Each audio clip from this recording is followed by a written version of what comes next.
Good morning and welcome, friends. Today is a special day. It is for commemoration of HPB's life, mission, and work. HPB, before passing away, asked that if we wanted to celebrate this day, students of Theosophy could get together and read from the devotional books.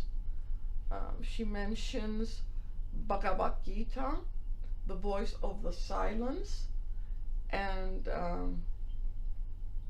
Light of Asia. So today's program will start with opening remarks and with a biographical sketch. Then we will have reading from those devotional books, Bhagavad-Gita, Voice of the Silence, and the Light of Asia, which will be followed by a talk about her mission and work. And then the program will conclude with a reading from the Secret Doctrine. HPB was born in 1831 at midnight, August 11-12. She was born in Ukraine, Russia, and during the birth, a cholera epidemic was running speedily through Ukraine. A lot of people had passed away. She was born prematurely, and it was decided that baptism was going to take place immediately. During the ceremony, a young child who was holding a candle fell asleep and set the priest's robes on fire. And so if we can take that as a symbol as to what her life would be like, to this student, fire signifies clearing away, burning away all unwanted aspects of religion, and bringing forth what laid behind the interpretation which had been changed from the truth in its initial inception. We see her sister being born in 1835. She always remained very close to Vera. Her father was in the military. He was a colonel, so the family traveled quite a bit. And we see HPB visiting the regiment, and she shows unconventionality and tremendous courage, because she could ride any horse. She was not scared of riding any horse whatsoever. In another passage it is written that she was a very strong swimmer, but we also learn that during that period the nobility actually had a system of education for their children. So if they could not attend a school officially, then they were educated at home, and governesses were invited from different countries. The nobility of that age paid attention to the common people, the serfs. In other words, they loved the people, and their education was simply to learn how to behave in society, how to become good servers for their nation. So we need to remember that about the age that she was born into. Her mother was a writer and well known in Russia. Her grandmother was a scientist, a botanist. She could draw all of the flowers that she wrote about. And we see HPB when visiting the grandparents running up to her grandmother's room on her own. She loved her grandmother, and the grandmother actually had a tremendous affinity for the grandkids, and she taught them different skills. The grandmother could weave, she could paint, she could draw, she could make flowers from satin, velvet, and other materials. So we see that the women in her life are very affluent, but not only that, they're also capable individuals, they're achievers according to today's standard. We find her mother ill in 1842, and she passes away. And the kids are all sent to the grandparents, and later HPV is only 11 years old. We find her between 1844 to 46 traveling with her father in Europe and Siberia, and during these periods it is stated that she was getting special lessons for her musical skills. She could play the piano quite well. As she is growing into a young woman, her psychic powers become apparent, and this was to the dismay of the household, especially the servants. Her friends dare her, saying that, well, you have these special gifts, but you're not really a young lady who can attract any man to offer you marriage. So she picks up this dare and says, well, we'll see about that. And she finally convinces General Blavatsky, who was 22 years older than her, to ask for her hand. What she did not realize was that once she got engaged to him, she could not break it under Russian law at that time. So she appeals to her grandmother to please help her with it. And the grandmother says, no, if you give your word, then you keep it. And she would not assist her. So she gives into this dare. She's married to General Blavatsky, and she had no intentions of becoming a regular wife in the ordinary sense of the word. And shortly thereafter, without consummation of the marriage, she escapes to Poti, and from there, by water, by sea, she escapes to Constantinople, and thereafter we see her father assisting her financially.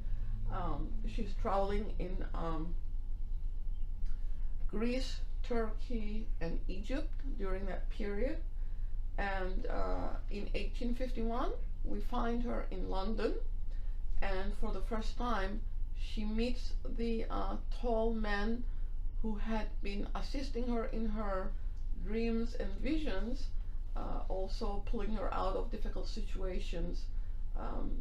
And from there on, she refers to him as her master. During that period, her master, who was an initiate, a teacher of occult philosophy, shows her as to what her mission is going to be if she accepts the responsibility for it, which she does. So that's the first phase of her life, from 31 to 51, her growth into young woman, which shows her character to us and what she's capable of. And from 1851 to 1871-73, she's traveling all over the world. Her mission is not just to the West. Her mission is to the four corners of the globe.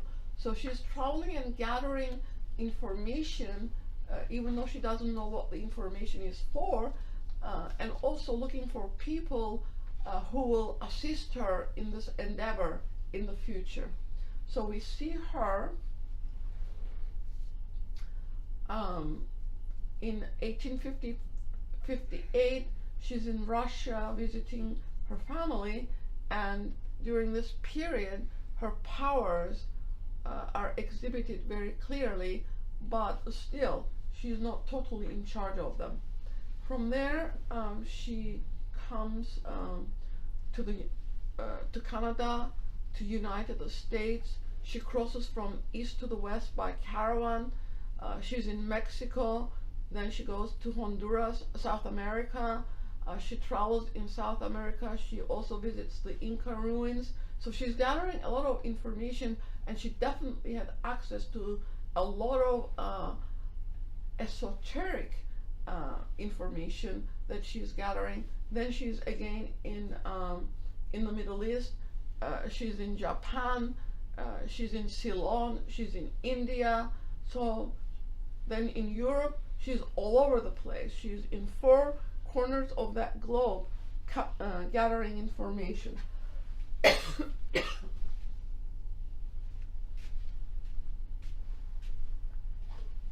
And preparing herself for this mission that she has undertaken.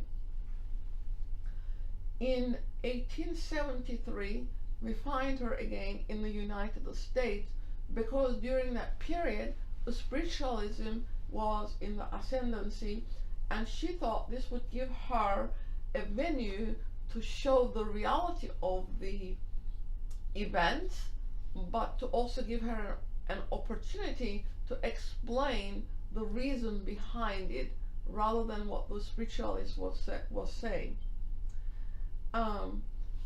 So she tries it, trying to break the materialism and dogmatism of that age, and meets Colonel Olcott and Mr. Judge during this period, and in 1875 the TS is established. So that is the second phase of her life, the first being the growing phase, the second being the preparation for her future mission. From 1875 until her death in 1891, she consecrated those years to Theosophy. Her public works were for the benefit of humanity. So when the TS is established on 17th November, the 3 objects which parallel the 3 fundamental propositions of the secret doctrine is proposed, and by all those who are present accepted. The first being unity, brotherhood, and establishment of a nucleus of that brotherhood. The second being the study of comparative religion, philosophy, and sciences, trying to show that the root of all these was the wisdom of old. And the third, to show the dormant psychic powers that are in men, that correlate to the universal aspects of that philosophy. During this period, she's also preparing Isis Unveiled, because at that time there were no books for her students to read. So she's educating them as they go along, but she also needs a book to be presented to the public in the best possible way that could be given out at that time. In 1877, Isis Unveiled is published, and immediately in 1878 she departs to India, leaving Mr. Judge in charge of the West. So she goes to India, and the Theosophical movement is started there. She invites a lot of the Hindu Brahmins, showing them that their culture, their education, which they were trying to westernize, was not quite what needed to be done. That they had all this philosophy at their disposal from their Vedas and Upanishads, and she brought this back to the forefront. In 1880, she started the Theosophists magazine, and she says that her intention was not just to educate the public who could not come to those meetings, but also to find individuals that she could train for the future of the movement. Having accomplished her work in India, she comes to London in 1885. We find her starting the movement in London and establishing the magazine Lucifer. Lucifer, as you know, means the light bringer, so that title ought to show that she wanted to shed light on the philosophy, on the misguided understanding of theology of that time, as well as the previous times leading to it, and shed light as to how to accomplish access to truth. In 1887, she publishes Secret Doctrine. This is a work that is synthetic in the sense that it gives the complete outline, but we have to remember that it is a very small portion of the Secret Doctrine.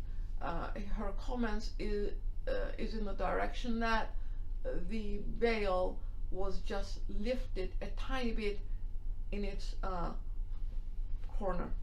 So we have to understand that this is synthetic, but a lot of places are left to the student of the philosophy to fill it in as he or she develops that occult power within themselves.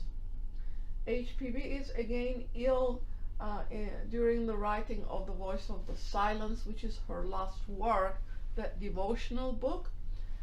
And as we said, her request was that we read from these books in commemoration of her passing from the earth field. And we need to pay attention as to what that really means. What is devotion? Devotion, in the sense of theosophy, is devotion to the benefit of the other. In other words, the sacrifice has to be undertaken for the benefit of humanity in general. As we grow in understanding this philosophy, we also grow in understanding of that meaning of devotion to the cause of theosophy, because she's asking us in this remembrance to regenerate that effort within ourselves, or putting ourselves in line with the highest in us, as well as the highest we can give to the benefit of all.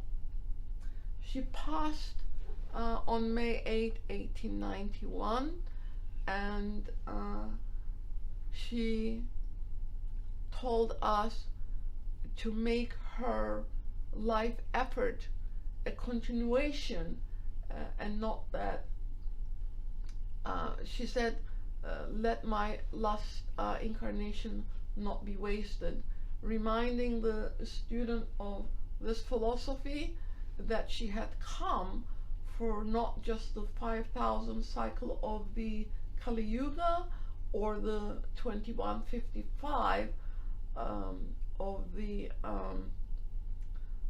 zodiacal cycle. She initiated a new current for the new age.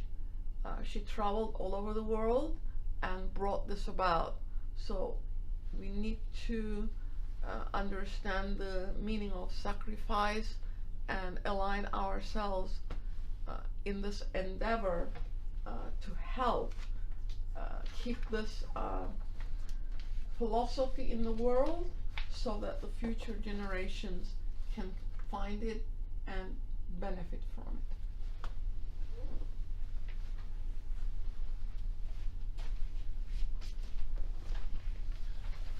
Good morning. This reading is from the Bhagavad-Gita. Even sages have been deluded as to what is action and what is inaction. Therefore I shall explain to thee what is action, by knowledge of which thou shalt be liberated from evil. One must learn well what is action to be performed, what is not to be, and what is inaction. The path of action is obscure. That man who sees inaction, and action in inaction is wise among men. He's a true devotee and a perfect performer of all action. Those who have spiritual discrimination call him wise, whose undertakings are all free from desire, for his actions are consumed in the fire of knowledge. He abandoneth the desire to see a reward for his actions, is free, contented, and upon nothing dependent. And although engaged in action, he really doeth nothing. He is not solicitous of results, with mind and body subdued, and being above enjoyment from objects, doing with the body alone the acts of the body, he does not subject himself to rebirth. He is contented with whatever he receives fortuitously, if free from the influence of the pairs of opposites and from envy, the same in success and failure. Even though he act, he is not bound by the bonds of action. All the actions of such a man who is free from self-interest, who is devoted, with heart set upon spiritual knowledge, and whose acts are sacrifices for the sake of the Supreme, are dissolved and left without effect on him. The Supreme Spirit is the act of offering. The Supreme Spirit is the sacrificial butter offered in the fire, which is the Supreme Spirit. And unto the Supreme Spirit goeth he who maketh the Supreme Spirit the object of his meditation in performing his actions.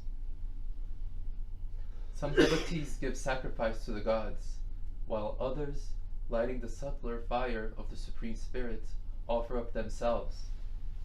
Still others make sacrifice with the senses, beginning with hearing in the fire of self-restraint, and some give up all sense-delighting sounds, and others again, illuminated by spiritual knowledge, sacrifice all the functions of the senses and vitality in the fire of devotion through self-constraint. There are also those who perform sacrifice by wealth given in alms, by mortification, by devotion, and by silent study. Some sacrifice the upbreathing and the downbreathing, and the downbreathing and the upbreathing, by blocking up the channels of inspiration and expiration, and others by stopping the movements of both the life breaths, still others by abstaining from food sacrifice, life, and their life. All these different kinds of worshippers are by their sacrifices purified from their sins, but they who partake of the perfection of spiritual knowledge arising from such sacrifices pass into the eternal Supreme Spirit. But for him who maketh no sacrifices, there is no part nor lot in this world. How then shall he share in the other, O best of the Kurus? All these sacrifices of so many kinds are displayed in the sight of God. Know that they all spring from action, and comprehending this, thou shalt obtain an eternal release. O harasser of thy foes, the sacrifice through spiritual knowledge is superior to sacrifice made with material things. Every action, without exception, is comprehended in spiritual knowledge, O son of Pritha. Seek this wisdom by doing service, by strong search, by questions, and by humility. The wise who see the truth will communicate unto thee, and knowing which thou shalt never again fall into error, O son of Bharata.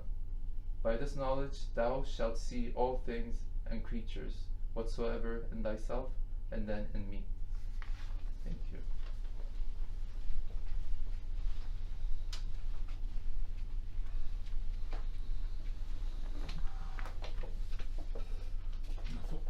From the voice of the silence. Know, conqueror of sins, once that a Sawani hath crossed the seventh path of nature, thrills with joyous awe and feels subdued. The silver star now twinkles out the news to the night blossoms. The streamlet to the pebbles ripples out the tale. Dark ocean waves will roar it to the rock's surface bound. Scent-laden breezes sing it to the vales, and stately pines mysteriously whisper, a master has risen, a master of the day. He standeth now like a white pillar to the west, upon whose face the rising sun of thought eternal poureth forth its first most glorious waves. His mind, like a becalmed and boundless ocean, spreadeth out in shoreless space. He holdeth life and death in his strong hand. He is mighty, a living power made free in him, that power which is himself, can raise the tabernacle of illusion high above the gods, above great Brahm and Indra. Now he shall surely reach his great reward.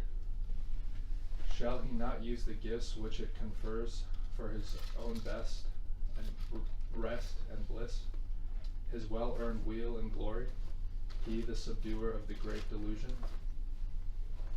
Nay, O thou candidate for nature's hidden lore, if one would follow the steps of holy Tathagata, those gifts and powers are not for self. Wouldst thou thus dam the waters born on Sumero? Shalt thou divert the stream for thine own sake, or send it back to its prime source along the crests of cycles? If thou wouldst have the stream of hard-earned knowledge, of wisdom heaven-born, remain sweet running waters, thou shouldst not leave it to become a stagnant pond. No, if of Amitabha, the boundless age, thou wouldst become co-worker, then must thou shed the light acquired, like to the Bodhisattvas twain, upon the span of all three worlds. Know that the stream of superhuman knowledge and the Deva wisdom thou hast won must, from thyself the channel of Alaya, be poured forth in another bed. Know, O Narjol, thou of the secret path, its pure fresh waters must be used to sweeter make the ocean's bitter waves, that mighty sea of sorrow formed of the tears of men. Alas, when once thou hast become the fixed star in the highest heaven, that bright celestial orb must shine out the spatial depths for all, save for itself. Give light to all, but take from none.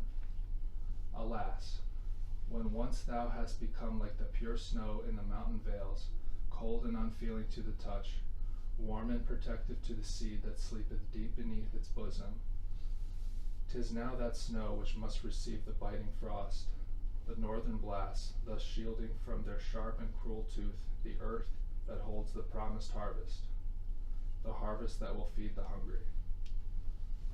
Self-doomed to live through the future kalpas, unthinked and unperceived by man, wedged as a stone with countless other stones which form the guardian wall, such is thy future in the seventh gate thou passest.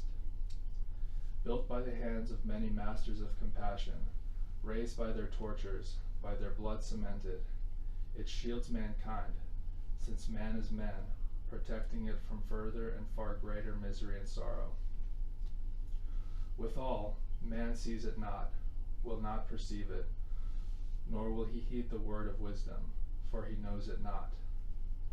But thou hast heard it, thou hast knoweth all, O thou of eager guileless soul, and thou must choose, then hearken yet again.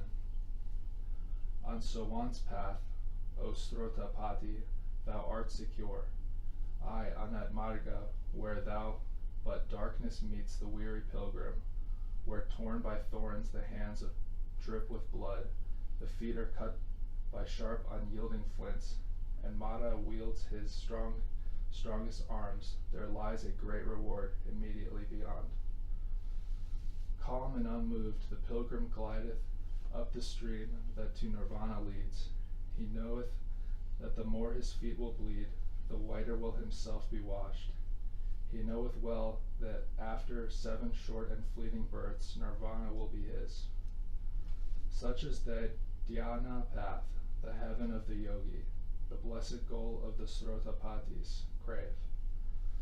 Not so when he hath crossed and won the Aryata path. There Klesha is destroyed forever, Tanha's roots torn out. But stay, disciple, yet one word. Canst thou destroy divine compassion? Compassion is no attribute. It is the law of laws, eternal harmony, Alaya's self, a shoreless universal essence, the light of everlasting right, and fitness of all things, the law of love eternal.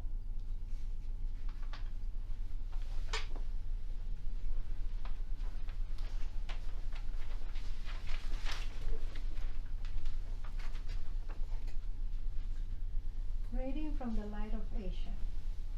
The fourth truth is the way. It openeth wide, plain for all feet to tread, easy and near, the noble eightfold path. It goeth straight to peace and refuge, here. Manifold tracks lead to your young sister peaks, around whose snows the gilded clouds are curled. By steep or gentle slopes, the climber comes where breaks that other world. Strong limbs may dare the rugged road which storms, soaring and perilous, the mountain's breast. The weak must win from slower ledge to ledge, with many a place of rest. So is the eightfold path which brings to peace, by lower or by upper heights it goes. The firm soul hastes, the feeble tarries. All will reach the sunlit snows. The first good level is right doctrine, walking fear of Dharma, shunning all offense, in heed of karma, which doth make men's fate in lordship over sense. The second is right purpose. Have goodwill to all that lives, letting unkindness die and greed and wrath, so that your lives be made like soft airs passing by. The third is right discourse. Govern the lips as they were palace doors, the king within. Tranquil and fair and courteous be all words, which from that presence win. The fourth is right behavior. Let each act as a soil a fault or help a merit grow. Like threads of silver seen through crystal beads, let love through good deeds show.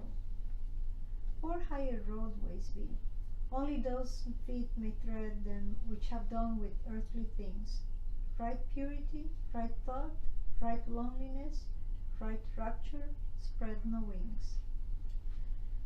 For sunward flight, docile soul with unplumbed bands, sweet is the lower air and safe, unknown the homely levels. Only strong ones leave the nest, each makes his own. Dear is the love, I know, of wife and child, pleasant the friends and pastimes of your years, fruitful of good life's gentle charities, false though firm set in its fears. Live ye who must such lives as live on these. Make golden stairways of your weakness, rise by daily sojourn with those fantasies to lovelier verities. So shall ye pass to clearer heights, and find easier ascents and lighter loads of sins, and larger will to burst the bonds of sense, entering the path. Who wins to such commencement hath the first stage touched. He knows the noble truths, the eightfold road. By few or many steps such shall attain Nirvana's blessed abode. Who standeth at the second stage, made free from doubts, delusions, and the inward strife, Lord of all lusts, quit of the priests and books, shall live but one more life. Yet onward lies the third stage, purged and pure hath grown the stately spirit free, here hath risen to love all living things in perfect peace. His life at end, life's prison is broken. Nay, there are who surely pass living and visible to utmost goal by fourth stage on the holy ones, the Buddhas, and they of stainless soul. Lo, like fierce foes slain by some warrior, 10 things along those stages lie in dust, The love of self, false faith, and doubt are two more, hatred and lust. Who of these five is conqueror hath through the 3 stages out of 4, yet there abide the love of life on earth, desire for heaven, self-praise, error and pride. As one who stands on yonder snowy horn, having naught him but the boundless blue, so these sins being slain, the man is come nirvana's verge unto him the gods envy from their lower seats. Him the 3 worlds in ruin shall not shake. All life is lived for him, all deaths are dead. Karma will no more make new houses. Seeking nothing, he gains all. Foregoing self, the universe grows. Aye, if any teach nirvana is to cease, say unto such they lie. If any teach nirvana is to live, say unto such they err, not knowing this, nor what light shines beyond their broken lamps, nor lifeless, timeless bliss. Enter the path. There is no grief like hate, no pains like passions, no deceit like sense. Enter the path. Far hath he gone whose foot treads down one fond offense. Enter the path. There spring the healing streams, quenching all thirst. There bloom the immortal flowers, carpeting all the way with joy. There throng swiftest and sweetest hours.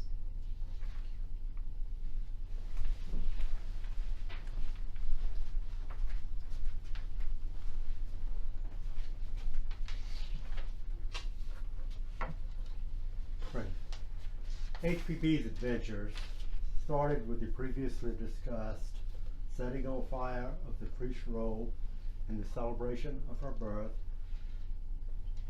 to the others that were mentioned, to being shipwrecked in Athens in 1871, and on and on. Many of her adventures were fictionalized by her and published under the title of From the Caves and Jungles of Hindustan. From Athens, she made her way to Cairo in connection with the then modern spirituality movement, as was previously mentioned. She was into that for a while. Then to visit family in Russia and Paris.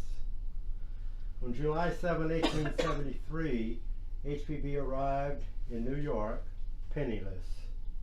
After downgrading her first-class passage to steerage class in order to get passage for a woman and her children who had been sold bogus tickets.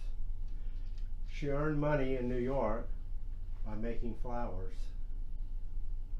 In 1875, HPB met for the first time in this life with the judge, whose subsequent letters to him often ended, "Yours till death and after, HPB."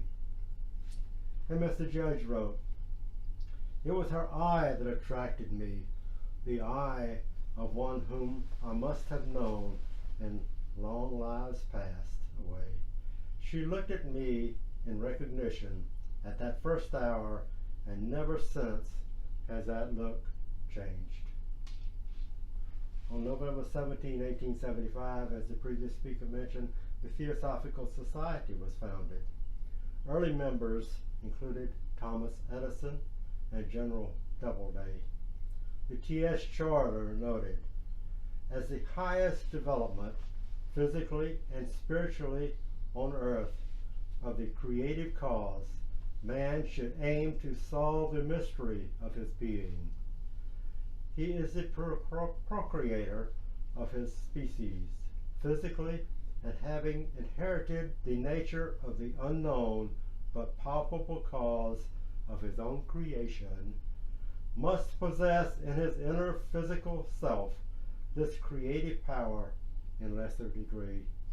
He should therefore study to develop his latent powers and inform himself respecting the laws of magnetism, electricity, and all other forms of force, whether of the seen or unseen universes. The Society teaches and expects its fellows to personally exemplify the highest morality and to oppose the materialism of science and every form of dogmatic theology. 1876 and 77 found HPB in New York holding open house every evening. Many prominent persons of her day called on her. Lively discussions would ensue, lasting sometimes until early the next morning. And also HPB wrote the first book, previously mentioned, Isis Unveiled. Volume 1 dealing with science, and Volume 2 with theology. Mr. Judge collaborated closely with HPB and recorded. Isis Unveiled exhibited immense research. The strange part of this is, as I and many others can testify as eyewitnesses, that the writer had no library in which to make researches and possessed no notes of investigation or reading previously done. All was written straight out of hand. And yet it is full of references to books in the British Museum and other great libraries. And every reference is correct. Either then, we have, as to that book, a woman who was capable of storing in her memory a mass of facts, dates, numbers, titles, and subjects, such as no other human being ever was capable of, or her claim to help from unseen beings is just. In London, the Public Opinion, December 29, 1877, called Isis Unveiled one of the most extraordinary works of the 19th century. HPB wrote, Isis Unveiled contains a mass of original and never hitherto divulged information on occult subjects. Neither ideas nor teachings are mine, she said. Every word of information found in this work or in my later writings comes from the teachings of our Eastern masters. And many a passage in these works has been written by me under their dictation. Colonel Alcott wrote, he was with her too, he wrote, the unusual richness of her intellectual nature, the delicacy and swiftness of her thought, her marvelous faculty and understanding, grasping and assimilating the most difficult subjects, such as would require from anybody else years of laborious study, these gave her such an unusual superiority that she could never avoid attracting general attention. And the consequent envy and animosity of all those who in their trivial inferiority felt wounded by the splendor of the faculties and talents of this really marvelous woman. July 8, 1878, HPB is naturalized as a citizen of the United States. She went out and traveled to India extensively, 1879 and 1880. She was in India going to various places. December 1880, the family motto of the Maharaja of Benares was adopted by the TS. Quote, there is no religion higher than truth. HPB influenced the minds of those who led the movement to gain India's eventual independence. December 1884 found her at Wurzburg, seriously ill. Countess Watchmeyer there cared for her. She began writing The Secret Doctrine at that time. 1886 April, the first issue of The Path was issued, Mr. Judge's magazine, which HPB called Pure Booty. Respect for HPB and for the TS grew under Mr. Judge's leadership in America. She was in England at the time,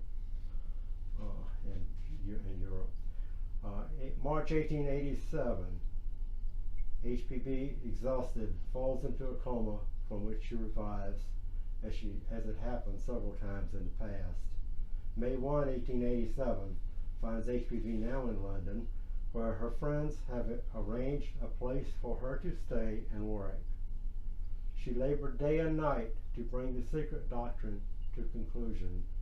A concerned Countess Wachtmeister tried to get her to take rest breaks, generally to no avail. September 1887, the first issue of HPB's magazine Lucifer appears. The aim of this journal, she declares, is to bring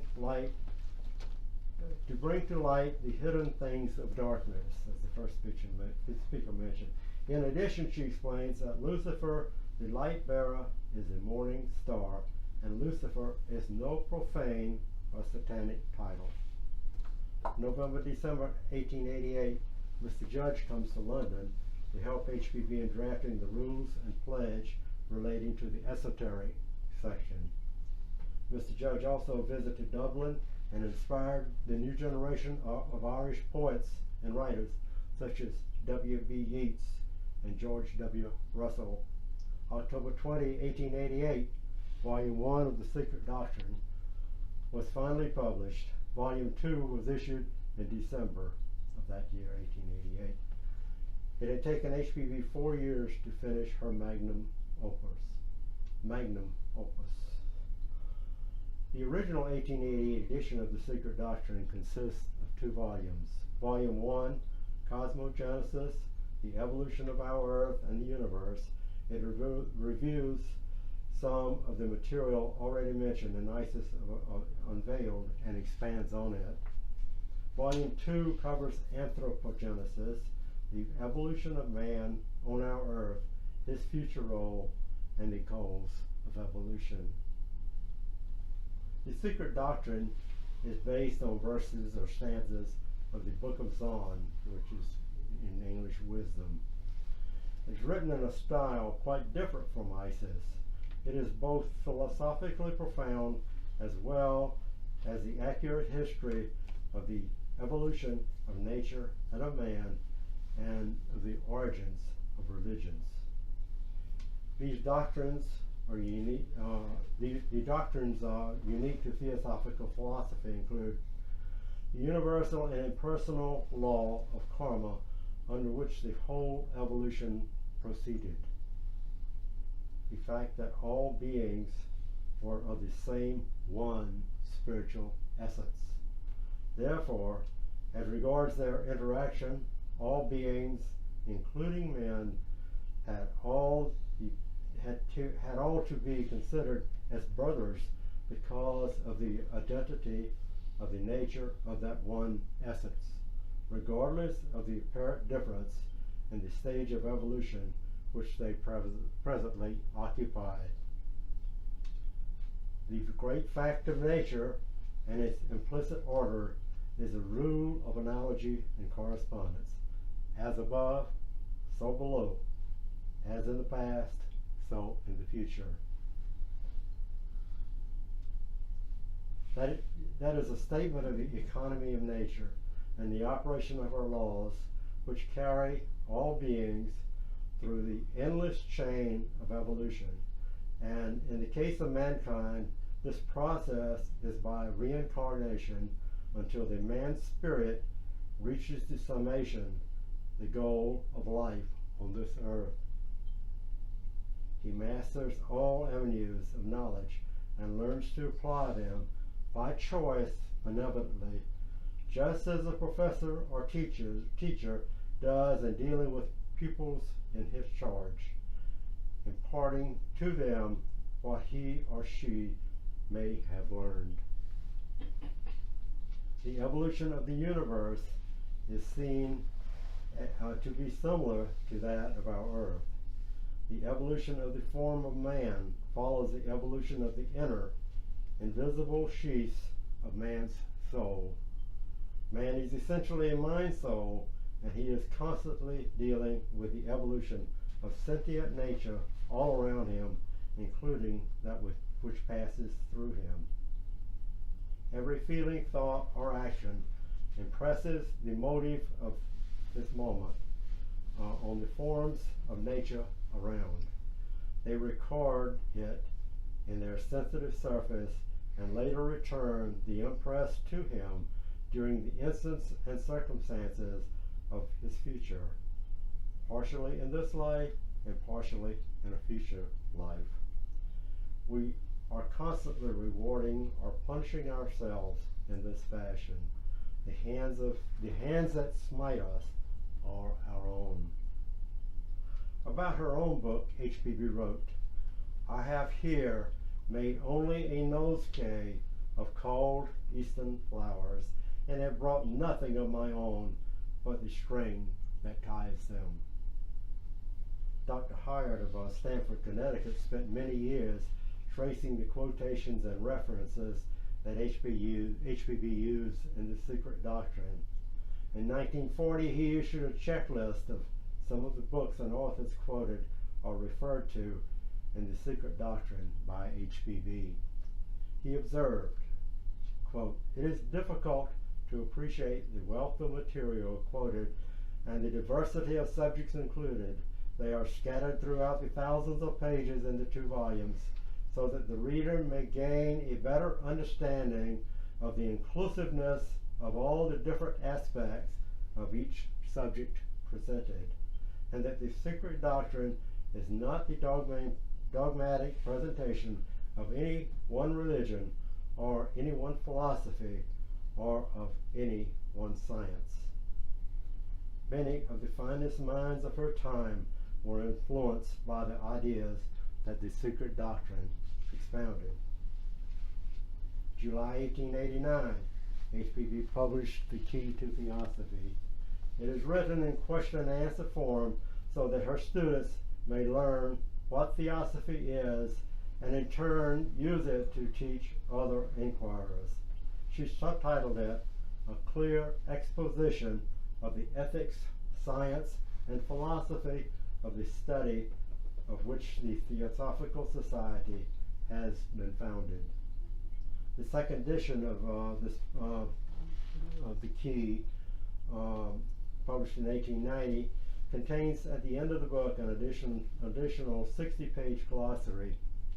1889, HPB wrote her last book, The Voice of the Silence.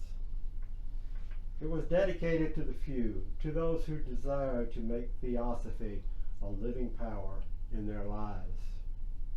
July 1889, in line with the first object of the Theosophical Society to form the nucleus of a universal brotherhood, a club was opened in a poor section of London for working women. HPB was asked to open it. 1890-1891, Transactions of the Blavatsky Lot, she's back here on the shelf, was issued from questions and answer sessions at the Blavatsky Lodge between December 88 and March 89. 1891, May 8. HPB, after suffering from chronic kidney disease for years, succumbed during a flu epidemic that was raging in London. After a few days of illness, she died at 2:25 p.m. in the presence of several of her friends. Her last words, as reported by her friends then present, are, quote, "Keep the link unbroken, let not my last incarnation be a failure." The press around the world took note of her passing and took opportunity to discuss her work and Theosophy again. This heritage is available still in its original form, untampered with. HPB's mission as a survey is it focused attention on the Lodge of Living Adepts, specifically in the service of humanity as the preservers of knowledge and wisdom down the ages, and their help in individual progress when merited through moral excellence. 2, declared man's immortality as a spiritual being, since a portion of the universal spirit is in him, as it is in all other beings in nature. 3, it demonstrated the universal reign of law, which no being, however powerful, can transgress.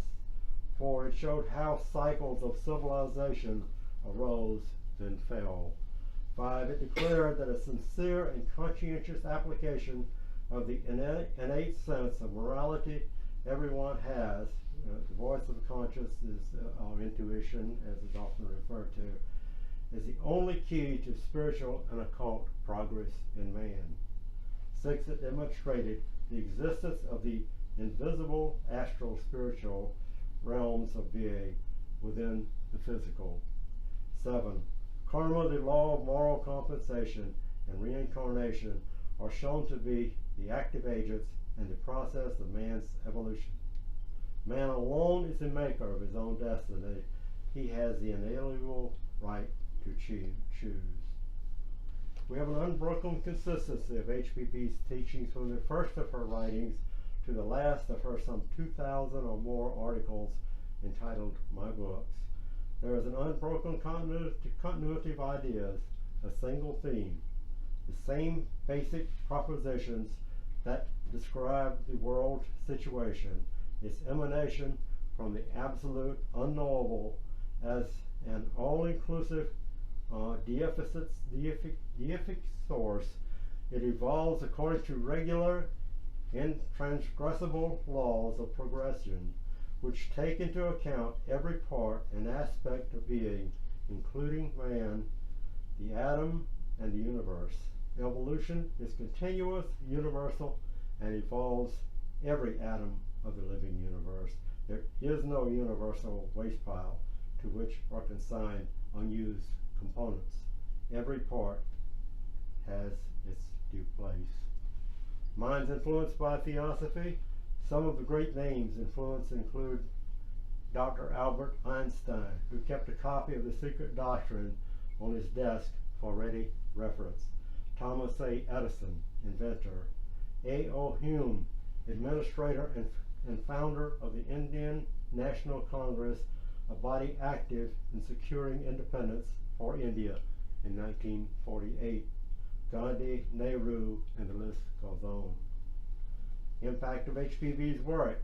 There's been an enormous change in thinking and a more compassionate regard bent on society and the creatures of the world around us. Science has advanced tremendously, and leading scientists have worked with the Dalai Lama, although mainline science still seems to be slow to accept the fact of life that extends beyond the material measurable level. The word Theosophy is known to many, even if they are unsure of its doctrines, ideas, or teachings. Many great figures initiating, sustaining, and promoting social and political reforms, not to mention the ecological movement, where the rights of species other than the races and nations of man are considered valid enough to draw understanding and protection, may be seen to be at some time influenced by the theosophical ideas.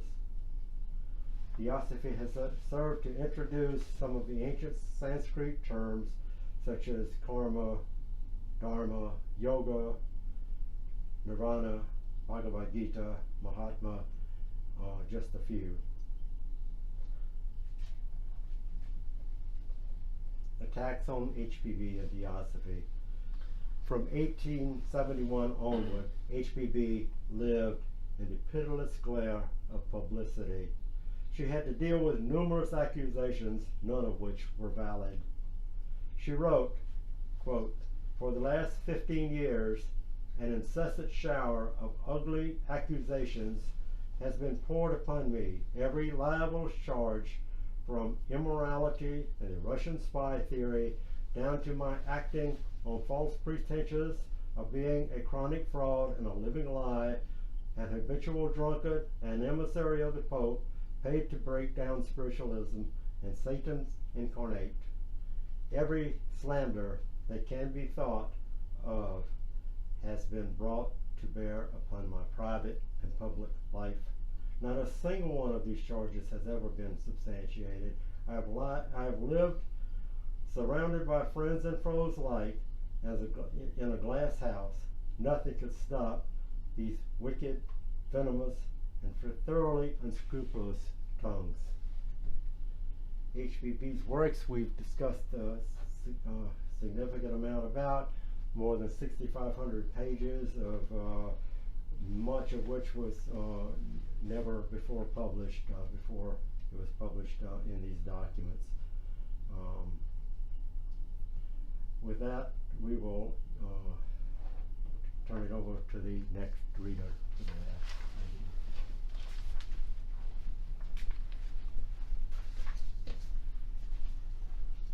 Secret Doctrine.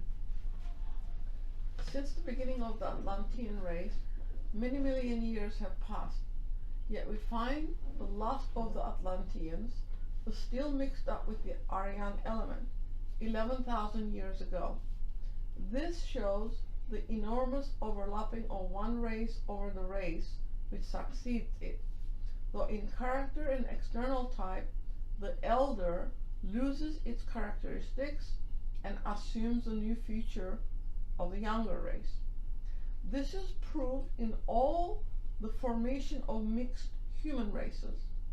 Now, occult philosophy teaches that even now, under our very eyes, the new race and races are preparing to be formed, and that it is in America that the transformation will take place and has already silently commenced.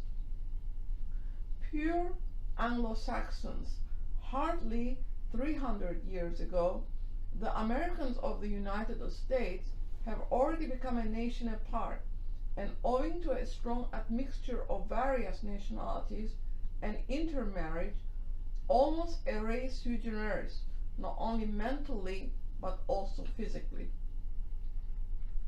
Thus the Americans have become in only 3 centuries a primary race pro tem, before becoming a race apart and strongly separated from all other now existing races.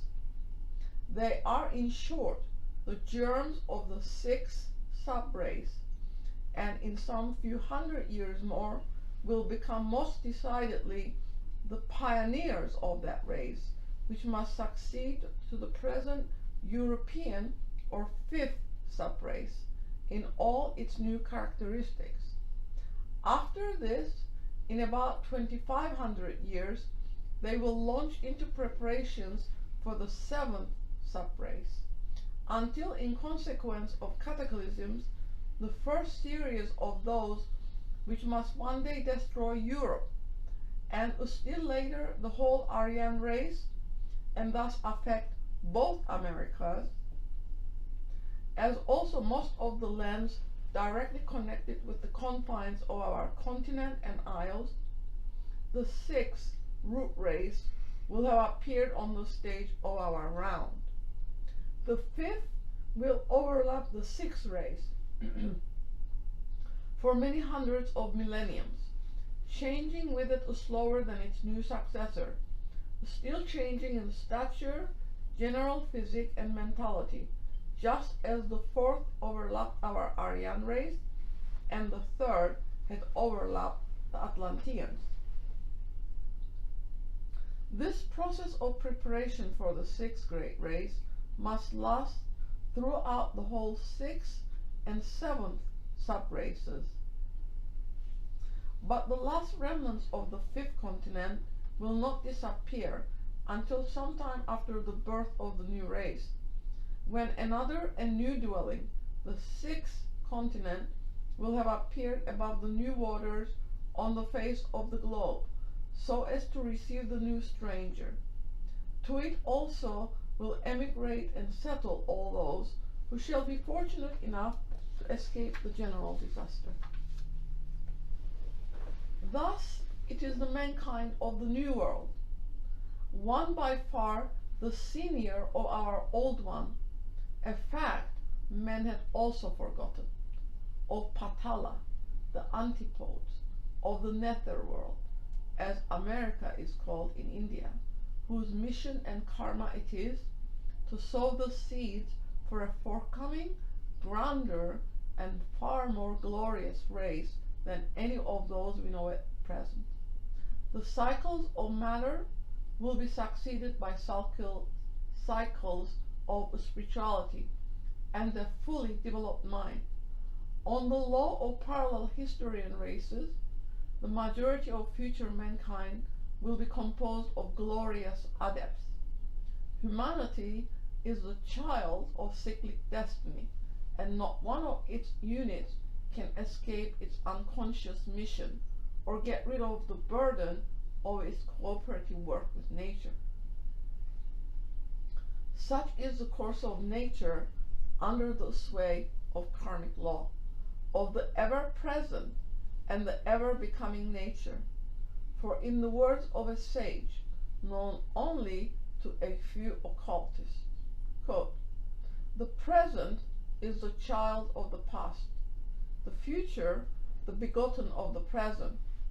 And yet, O present moment, knowest thou not that thou hast no parent, nor canst thou have a child, that thou art ever begetting by thyself.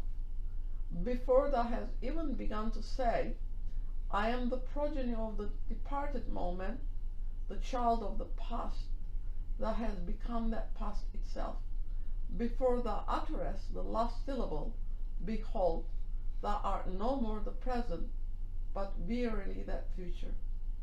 Thus are the past, the present, and the future, the ever-living Trinity in one. The Mahamaya of the Absolute is."